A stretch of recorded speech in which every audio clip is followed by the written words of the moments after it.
तो भगवद गीता का ये चौथा अध्याय है जिसमें कई प्रकार के यज्ञों का वर्णन भगवान कर रहे हैं। और इस श्लोक में जिस यज्ञ का वर्णन किया है वो सत्यों का ध्यान है। तो सत्यों का ध्यान ये बिल्कुल एकांत में होता है, और एकांत में भी दो व्यक्ति एक साथ ना रहें, बिल्कुल अकेला कोई व्यक्ति करे ध्यान। और ये जो है अब कलयुग में संभव नहीं है, तो कलयुग में जो संभव है वो संकीर्तन यज्ञ है। तो संकीर्तन यज्ञ, तो इसमें क्या है कि हवन कुंड आपके 2 कान हैं। आपको हवन कुंड बनाने की ज़रूरत नहीं है। तो लोग घरों में कुछ हवन कुंड बनाते हैं, लेकिन हवन कुंड बनाने की ज़रूरत नहीं है। आपके 2 कान पहले से हवन कुंड बने हुए हैं। और हवन सामग्री भी आपको बाज़ार से लाने की ज़रूरत नहीं है। बाज़ार से जो हवन सामग्री मिलती है उसमें भी कितनी अशुद्धियाँ हैं तो कोई नहीं जानता। तो हवन सामग्री भी लाने की ज़रूरत नहीं है। हवन सामग्री भी आपको अपने मुख से बनानी है।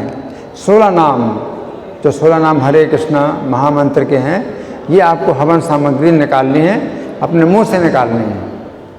तो हवन सामग्री आपको निकालनी है और हवन कुंड में डालनी है। तो कान हवन कुंड है, तो मुख से हरे कृष्ण मंत्र का जो उच्चारण है वो आपके कान में जाए। तो ये क्या हो गया? यज्ञ हो गया। तो यही यज्ञ है, संकीर्तन यज्ञ। आप सुनिए, ये हरे कृष्ण मंत्र को अगर आप कान से सुनते हैं तो ये जो है हवन, ये आप हर समय कर सकते हैं। अब ये दूसरे प्रकार के जो हवन हैं, जैसे ये वाला हवन आत्मसंयम अग्नि में जो हवन करना है, तो ये बिल्कुल एकांत में जाओ और एकांत में बिल्कुल अकेले रहो, और खाना पीना भी इतना कम कर दिया कि कभी सूखे पत्ते खा के रहना या केवल हवा पी के रहना, है ना।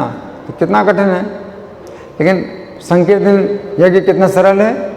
इसमें आप जो है चाहे खड़े हो, चाहे बैठे हो, चाहे चलते फिरते हो, चाहे सोते हो, आप जो है अगर मुँह से आप ये हरे कृष्णा ये जो 16 नाम हैं ये आप बोलते हैं और कानों से सुनते हैं, तो आपका जो है यज्ञ हो रहा है। तो इतना सरल यज्ञ है।